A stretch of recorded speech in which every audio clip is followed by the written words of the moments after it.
क्या आपको कभी ऐसा लगता है कि कोई अनदेखी ताकत आपको पीछे खींच रही है? आप जीवन में आगे बढ़ने की चाहे कितनी भी कोशिश कर लें, ऐसा लगता है जैसे कोई अदृश्य स्क्रिप्ट आपके हर कदम को कंट्रोल कर रही है। आप बार बार एक जैसी गलतियां करते हैं, एक जैसे गलत रिश्तों में फंसते हैं और एक ही तरह की दीवारों से टकराकर लौट आते हैं, मानो किसी धागे से बंधे हों। आप पूरी मेहनत करते हैं पर घूम फिरकर वहीं पहुंच जाते हैं जहां से शुरुआत की थी। आखिर ऐसा होता क्यों है? महान Swiss psychologist Carl Gustav Jung का मानना था कि यह अनदेखी ताकत सच में मौजूद है और यह कहीं बाहर नहीं बल्कि हमारे ही मन की गहराइयों में छिपी है। जुंग ने इसे अचेतन मन, अनकॉन्शियस माइंड का नाम दिया। उनके मुताबिक हमारा चेतन मन यानी वो दिमाग जिससे हम सोचते और फैसले लेते हैं, वो तो बस एक बर्फीले पर्वत का ऊपरी हिस्सा है। असली कंट्रोल तो उस विशाल हिस्से के पास है जो पानी के नीचे छिपा है, हमारा अचेतन मन। इसी में हमारी दबी हुई इच्छाएं, भुला दिए गए अनुभव, अनजाने डर और हमारी असली काबिलियत का खजाना छिपा होता है। जुंग ने एक बहुत गहरी बात कही थी, जब तक आप अपने अचेतन को चेतन नहीं बनाते, वो आपकी जिंदगी को चलाता रहेगा और आप उसे किस्मत का नाम देते रहेंगे। इसका मतलब है कि अगर हम अपने अंदर की इस छिपी हुई दुनिया को नहीं समझेंगे तो हम हमेशा हालातों को या अपनी किस्मत को कोसते रहेंगे, जबकि असली ड्राइवर तो हमारे अंदर ही बैठा है। तो सवाल ये है कि इस अंदर की दुनिया का दरवाज़ा कैसे खोला जाए, अपने मन की इस छिपी हुई शक्ति तक कैसे पहुँचें। अच्छी बात यह है कि जुंग ने हमें सिर्फ समस्या नहीं बल्कि इसकी चाबियां भी दी हैं। आज हम उन्हीं चाबियों का इस्तेमाल करके जुंग के बताए उन 3 रहस्यों को जानेंगे जो आपके मन की असीम शक्ति को जगाने में मदद करेंगे। यह सफ़र थोड़ा गहरा और चैलेंजिंग हो सकता है, लेकिन इसका इनाम है सच्ची आज़ादी और खुद की पहचान। तो चलिए अपने अंदर के इस सफ़र पर निकलते हैं। पहला रहस्य, अपनी परछाई को पहचाने, the shadow self. Karl Jung का पहला और शायद सबसे ज़रूरी रहस्य है अपनी परछाई से आमना सामना करना। परछाई या शैडो सेल्फ हमारी पर्सनैलिटी का वो हिस्सा है जिसे हम खुद स्वीकार नहीं करना चाहते। यह हमारे अंदर का वो अंधेरा कमरा है जिसमें हमने अपनी उन सभी भावनाओं, इच्छाओं और आदतों को बंद कर दिया है जिन्हें हम बुरा या शर्मनाक मानते हैं। सोचिए, बचपन से हमें क्या सिखाया जाता है? गुस्सा मत करो, गंदी बात है। लालच करना ठीक नहीं, लौकों की तरह रोते नहीं। समाज और परिवार हमें एक अच्छा इंसान बनने के सांचे में ढालने की कोशिश करते हैं। इस चक्कर में हम अपने वो हिस्से जो इस सांचे में फिट नहीं होते, उन्हें दबाना और छिपाना सीख जाते हैं। जो गुस्सा हमें आता है, हम उसे पी जाते हैं। जो जलन महसूस होती है, हम उसे नकार देते हैं। ये सभी दबी हुई भावनाएं कहीं गायब नहीं होती, बल्कि हमारे अचेतन के अंधेरे में जमा होकर हमारी परछाई बनाती हैं। लेकिन यहाँ एक कमाल की बात है जिसे समझना ज़रूरी है। परछाई में सिर्फ नेगेटिव चीज़ें नहीं होती, इसमें पॉजिटिव गुण भी हो सकते हैं। हो सकता है आपके घर में कला या संगीत को अहमियत न दी गई हो तो आपने अपने अंदर के कलाकार को परछाई में धकेल दिया, या शायद आपको सिखाया गया हो कि अपनी तारीफ करना घमंड है तो आपने अपने आत्मविश्वास को ही दबा दिया। आपकी परछाई में वो सब कुछ है जिसे आपने किसी भी वजह से ठुकरा दिया है। तो हमें कैसे पता चलेगा कि यह छिपी हुई परछाई हमारी जिंदगी पर असर डाल रही है? इसका सबसे बड़ा सिग्नल है प्रोजेक्शन। जुंग का मानना था कि जिन चीज़ों पर हमें दूसरों में सबसे ज़्यादा गुस्सा आता है या जो बातें हमें दूसरों में सबसे ज़्यादा चुभती हैं, वो अक्सर हमारी अपनी ही परछाई का अक्स होती हैं। कभी गौर किया है? हो सकता है आपको दिखावा करने वाले लोगों से सख्त नफरत हो। जुंग के हिसाब से यह मुमकिन है कि आपके अंदर भी ध्यान पाने की गहरी इच्छा दब जाती है जिसे आपने कभी खुद स्वीकार नहीं किया, या शायद आपको आलसी लोग बहुत गुस्सा दिलाते हैं। यह इस बात का संकेत हो सकता है कि आप खुद को कभी आराम करने की परमिशन नहीं देते। जब हम किसी और में वही चीज़ देखते हैं तो वो हमारे अंदर के दबे हुए हिस्से को छू जाती है और हमें एक ज़बरदस्त रिएक्शन महसूस होता है। दूसरों पर हमारा यही गुस्सा हमारी परछाई को खोजने का नक्शा है। इस परछाई को अनदेखा करना खतरनाक हो सकता है। जब हम इसे दबाते हैं तो यह और भी ताकतवर हो जाती है और गलत तरीकों से बाहर निकलती है, जैसे बेकाबू गुस्सा, अचानक डिप्रेशन या रिश्तों में बार बार की नाकामी। तो इसका हल क्या है? हल है परछाई को अपनाना। इसका मतलब ये नहीं है कि आप बुरे इंसान बन जाएं या अपना गुस्सा सब पर निकालने लगें। इसका मतलब है हिम्मत के साथ अपने अंदर के उन हिस्सों के अस्तित्व को मानना, यह स्वीकार करना कि हाँ, मेरे अंदर गुस्सा भी है, जलन भी है और डर भी। जब आप अपनी परछाई को स्वीकार करते हैं तो आप उसकी ताकत को कंट्रोल करना सीख जाते हैं। आप उस गुस्से को तबाही मचाने देने के बजाय अपनी हदों की रक्षा के लिए एक एनर्जी की तरह इस्तेमाल कर सकते हैं। अपनी परछाई को अपनाने से आप बुरे नहीं बल्कि पूरे बनते हैं। यह खुद को खोजने के सफ़र का सबसे मुश्किल लेकिन सबसे ज़रूरी कदम है। दूसरा रहस्य एनिमा और एनिमस को समझें। कार्ल जुंग का दूसरा गहरा रहस्य हमारे रिश्तों और अंदरूनी संतुलन पर है। यह रहस्य है एनिमा और एनिमस का। यह सुनने में थोड़ा मुश्किल लग सकता है, लेकिन यह हमारे प्यार, आकर्षण और संबंधों को समझने की एक मास्टर की है। जुंग का मानना था कि हर इंसान दिमागी तौर पर स्त्री और पुरुष दोनों गुणों का मिश्रण होता है। इसका आपकी शारीरिक पहचान से कोई लेना देना नहीं है। एक पुरुष के अचेतन मन में जो स्त्री गुण होते हैं, जुंग ने उसे एनिमा कहा। यह एक पुरुष के अंदर की भावनाएं, मूड, गट फीलिंग और रिश्ते निभाने की क्षमता को दिखाता है। वहीं एक महिला के अचेतन मन में जो पुरुष गुण होते हैं, उसे एनिमस कहा गया।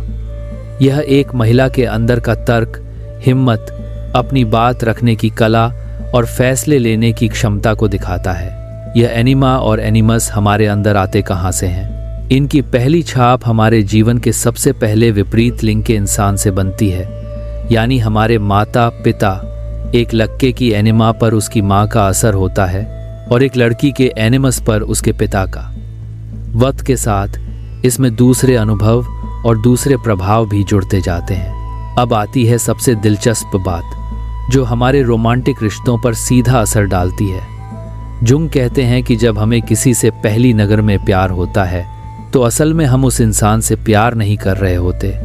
हम अपने अंदर की एनिमा या एनिमस की तस्वीर को उस इंसान पर प्रोजेक्ट कर रहे होते हैं। एक आदमी उस औरत की तरफ खिंचा चला जाता है जो उसके मन में बसी एनिमा की तस्वीर से मेल खाती है।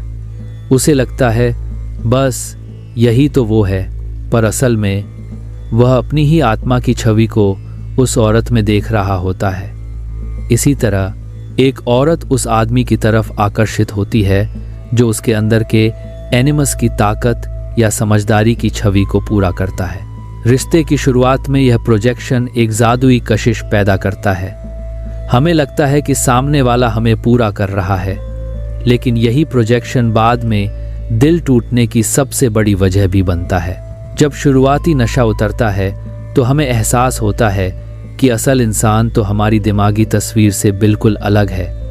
फिर शिकायतें शुरू होती हैं, तुम बदल गए हो, या मैंने जिससे प्यार किया था तुम वो नहीं हो। सच तो यह है कि वे कभी वो थे ही नहीं। हम तो एक कल्पना से प्यार कर बैठे थे, एक जीते जागते इंसान से नहीं। तो इस चक्र को कैसे तोड़ें? जुंग के मुताबिक रास्ता है इन गुणों को खुद में विकसित करने का। एक पुरुष के लिए इसका मतलब है अपनी भावनाओं को समझना और व्यक्त करना सीखना, अपनी गट फीलिंग पर भरोसा करना और रिश्तों को गहराई देना।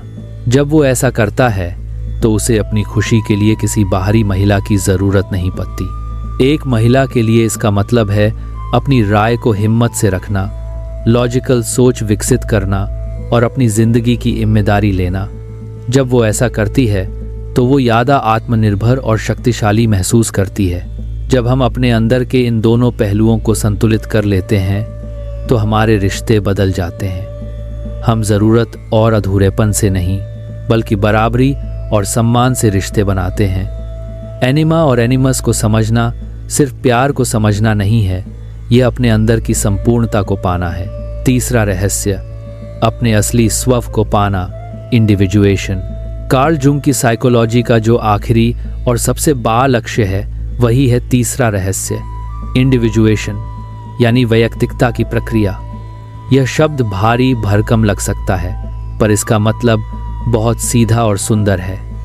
यह जिंदगी भर चलने वाला वो सुर है जिसमें आप समाज, परिवार और दुनिया द्वारा पहनाए गए मुखौटों को उतारकर वो बनते हैं जो आप असल में हैं, एक अनोखे और पूरे इंसान। जुंग के लिए यह इंसान के विकास की सबसे ऊंची मंजिल थी। यह सिर्फ बेहतर बनने के बारे में नहीं, बल्कि असली बनने के बारे में है। हम सब एक सामाजिक मुखौटा पहनकर जीते हैं, जिसे जुंग ने पर्सोना कहा।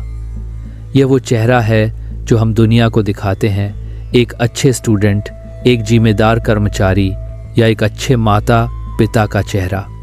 समाज में रहने के लिए यह मुखौटा ज़रूरी है, पर खतरा तब होता है जब हम इस मुखौटे को ही अपनी असली पहचान समझ बैठते हैं। इंडिविजुएशन का सफ़र इसी मुखौटे के पार जाने का है। यह उन हिस्सों का सामना करने की हिम्मत है जिन्हें हमने अब तक नज़रअंदाज किया है। इसकी शुरुआत पहले रहस्य से होती है, अपनी परछाई को अपनाना। इसके बाद सफ़र दूसरे रहस्य की ओर बढ़ता है, अपने एनिमा या एनिमस को संतुलित करना, ताकि हम भावनात्मक और तार्किक रूप से मजबूत बन सकें। लेकिन इंडिविजुएशन इससे भी आगे की चीज़ है। यह हमारे चेतन मन, ईगो और अचेतन मन के बीच एक गहरा रिश्ता बनाने की प्रक्रिया है। जुंग का मानना था कि हमारे मन के केंद्र में स्व, द सेल्फ होता है, जो हमारी पूरी पर्सनैलिटी का सेंटर पॉइंट है। हमारा अहं, एगो, जो सोचता है कि मैं यह हूँ, वह इस स्व का बस एक छोटा सा हिस्सा है। इंडिविजुएशन की प्रक्रिया में हमारी पर्सनैलिटी का केंद्र अहं से हटकर स्व की ओर जाने लगता है। हम सिर्फ अपनी सचेत इच्छाओं से नहीं चलते, बल्कि अपने अचेतन की गहरी समझ और आवाज़ भी सुनना शुरू कर देते हैं। हम अपने सपनों, अपनी गट फीलिंग्स और उन इशारों पर ध्यान देने लगते हैं जो हमारा मन हमें भेजता है। जैसे हो सकता है आपका अहं आपको एक कामयाब वकील बनने को कहे क्योंकि इसमें इज्जत और पैसा है। आप सालों तक उस रास्ते पर चलते हैं, पर अंदर से खालीपन महसूस करते हैं। आपके सपनों में बार बार पेंटिंग या पर्वत दिखाई देते हैं। यह आपका स्व है जो आपसे बात करने की कोशिश कर रहा है, जो बता रहा है कि आपकी असली मंजिल कहीं और है। इंडिविजुएशन उस गहरी आवाज़ को सुनने और उस पर चलने की हिम्मत का नाम है, भले ही वो समाज की उम्मीदों के खिलाफ ही क्यों ना हो। इसका मतलब स्वार्थी होना या समाज से कट जाना नहीं है। उल्टा, जो इंसान सच में अपने स्व को पा लेता है, वो मानवता से और भी गहराई से जुझाता है। यह सफ़र आसान नहीं है।